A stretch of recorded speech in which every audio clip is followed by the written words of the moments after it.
It is another freezing cold winter day. We have a hot fire going, and we have the old 64 on the bench. Let's have a look at the piston and what limitations did the factory give us. Every saw is the same. Some saws, sky is the limit because the way the piston fits in relation to the ports and all that kind of thing, you can machine it and cut combustion chambers and do all kinds of wacky things. Well, that is not the case with this saw. Let's go to the bench. I have all three pistons that we could use set up. Let's look at weight and overlaps, meaning how far does the piston overlap the exhaust port, and let's just have a look at it and see what can we do and what can't we do. I woke up this morning with a bunch of ideas that aren't going to work on this saw, so we got to work within the confines of the factory design. Anyhow, I'm going to get you guys set up. Let's have a look at this and let's decide and let's modify the piston. We are here at the bench. I have factory, Meteor, highway pistons set up. Now, I was talking to my buddy Scotty this morning, and we went down the rabbit hole of combustion chamber design and what you can and can't do with combustion chambers, and it was fun. I like yakking with other builders, other open-minded builders that are willing to wreck things to figure out why we can't do a certain thing or what can we do. I'm always just doing things, and sometimes they work and sometimes they don't. So basically, friends, what I'm getting at is combustion chambers. I'm going to turn. There you go. This one's nice and small. I'm going to grab a pointer here. I want you guys to see this. Okay. You see that faint line there? That's the squish band. Okay. It's lower here, and then it steps down a bit, and then this tapers all the way to a nice small combustion chamber. I like that. Remember, friends, when you're squishing, okay, when you are squishing your air and fuel, it is squished here and it gets pushed into the combustion chamber. Okay, the distance from here to here can be very important because it takes time to push that fuel and air into here. Okay, this is where we get into things like, do we need a timing advance? Well, you might, based on if this moves faster or if it moves slower. If you go in here and do a typical squish band cut, you see guys doing it all the time because they want to make the chamber smaller to jack up their static compression. Okay, static compression is what you feel when you pull it over. Okay, dynamic compression is when the saw is running. The two are not the same. Okay, I have saws with almost no static compression that run like scalded cats. Must be because they make good dynamic compression. Okay, but if you went in here and cut this, did a straight cut here and made this wider, the distance from here to here would increase, meaning that it would take a longer period of time to get your fuel and air from here into here. Okay, that all takes time. This is a nice design. I was thinking of cutting this. Well, actually, friends, cutting this. I like this highway design. Very similar. Okay, it's got a thin squish band, and then it tapers. Okay. The distance from here to here is about the same. From here, the squish band's here to here is nice and short, and then it tapers in and goes to a slightly larger combustion chamber. Does that mean we'd have less static compression? Possibly. But if we can move that air quicker and into there more efficiently, we may actually get more compression, believe it or not. We don't know though, right? So I was thinking we got a healthy base on here. Well, maybe I'll do some machine work. This was at 96 or 97 on the exhaust, a little high. So I thought maybe we will lower the cylinder. We'll do some machine work on this. Just a little bit, just to enhance what we already have. Well, friends, we are ultra limited. I threw this piston in there and just used a marker to quickly mark our piston overlap. Okay. Now, what are we ending up with here? Well, we have about 80 thousandths of overlap. Which means if I lowered the cylinder, the chances of this free porting are getting higher and higher. I cannot lower this enough to really... I'd like to run this at about 100. Well, I need 3 degrees.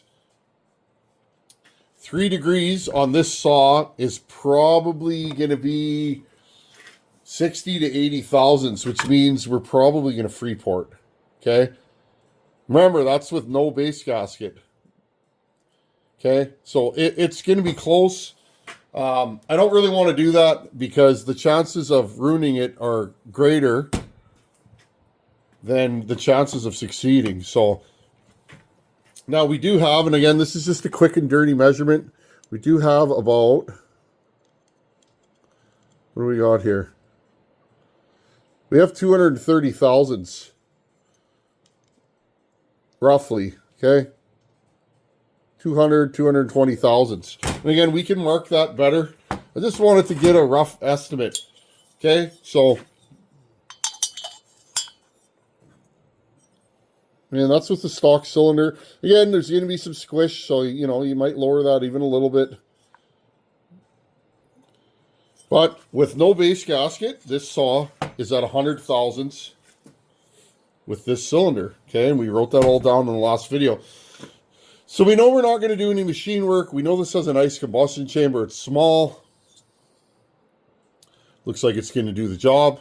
So first thing, we're gonna stay with this stock cylinder and the stock combustion chamber. Okay, so now let's see what we're starting with here. 82 grams is the stock piston. Okay, now remember I said we could reuse this, but it's real shiny. It's starting to get worn, especially on the intake side. It's thin there. Okay, and let's see if we can even quantify that on video. Our piston skirt is 55 thou on this side. What is it on this side?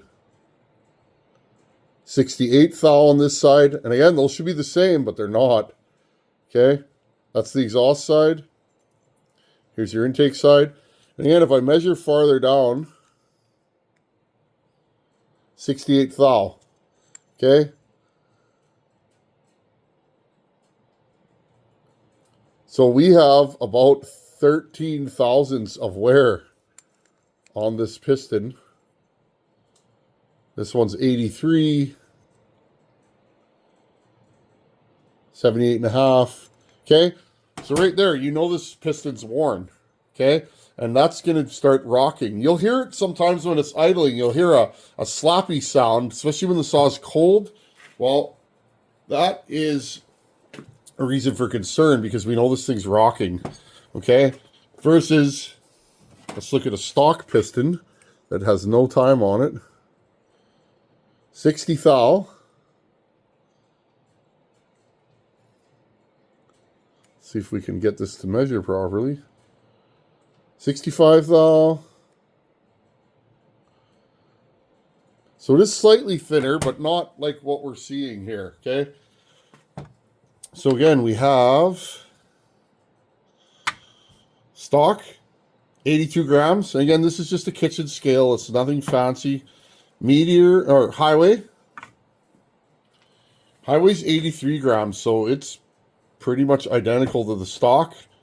Meteor, 90, okay? Meteor always tends to be the heaviest piston. Like I said, these things are built like a tank.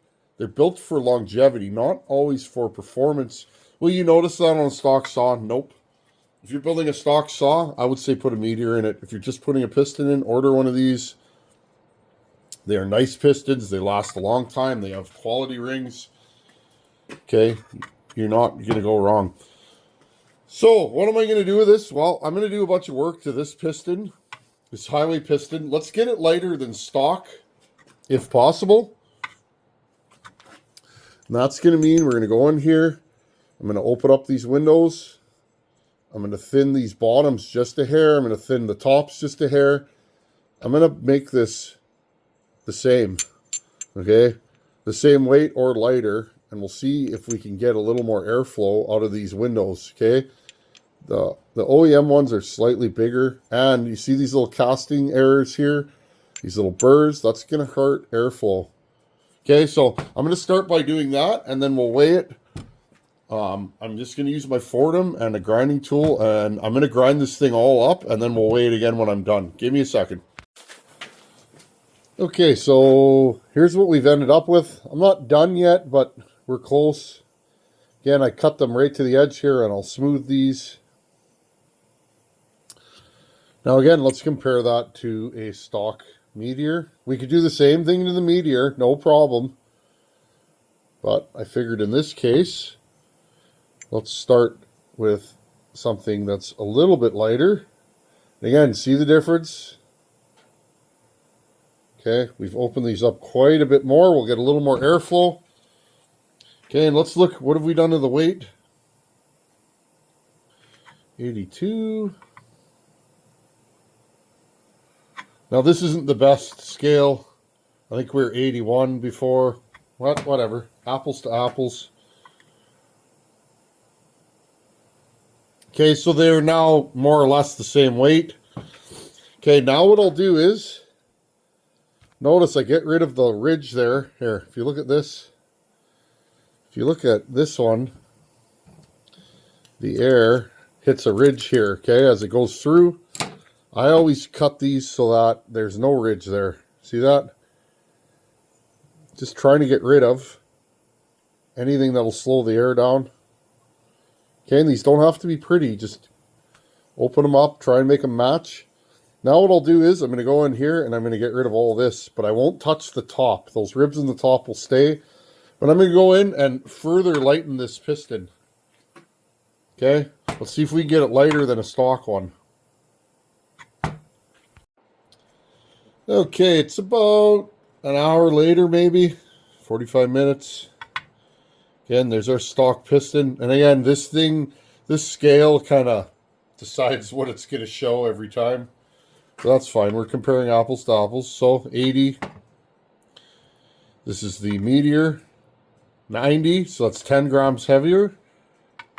And here's the highway that we just ground on. So we are 78 grams. That is pretty light for a piston in a saw of this size. Let's blow off a little bit of them chips. Here, let's just weigh it one more time. Okay, so 78 grams. So we are nice and light. There's our piston.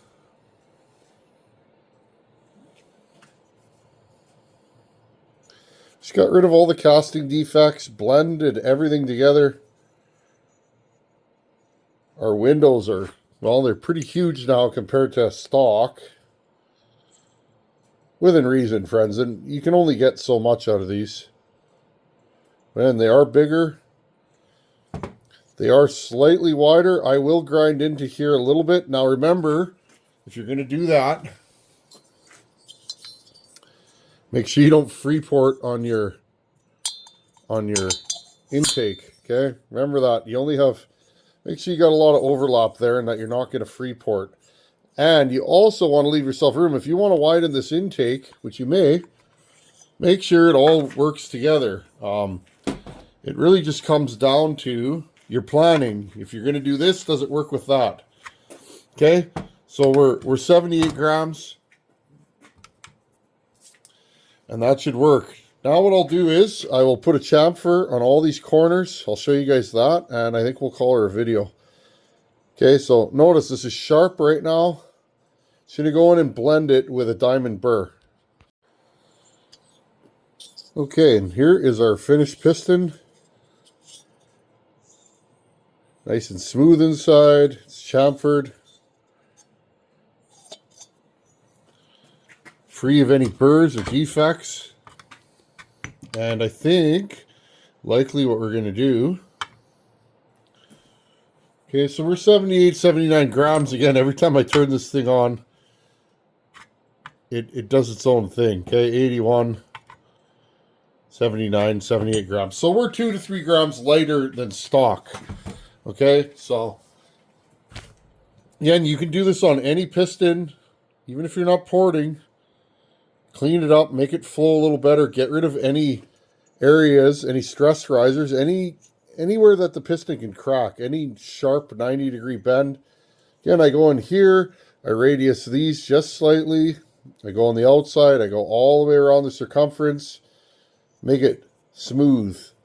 Okay, and I think the last thing we'll do to this piston, we'll probably do that in the next video, is I will drill a hole here and a hole there for oil. And I think since we're going to make this a production saw, I may drill a couple oil holes here and here, depending on how much room we end up with on our exhaust port. And what those will do is when the piston is pushing down under pressure, it'll squirt fuel and oil through those holes, ending up putting a coating of oil on each side of the exhaust port. It'll make the saw run cooler. Okay, that's one of my moves I've been doing for years, and it works well. Okay, now this isn't going to be a crazy warm build, but it'll be a strong saw, I guarantee that. But anything we can do, again, I don't know where this saw is going, but it's going to go somewhere where it's going to get used, I assume. I don't know about you guys, but when I have well, anytime somebody I know's gotten a nice ported saw, whether it be one of mine or any other of the many quality builders that are out there, they're always messaging me saying, oh, that saw is incredible, I can't put it down. Well, I agree. So you expect these things to get a lot of time on them, so if you can do anything to make them run a little bit better. And again, friends, there's the far end of the spectrum, okay? Which one's going to flow more air? These are all the little things that we look at. Okay, well, there's the piston. One thing down. Next thing we'll do is port the cylinder. Okay, well, piston down, cylinder next, and we should have this thing running sooner than later. Thanks for watching. Take it easy. Later.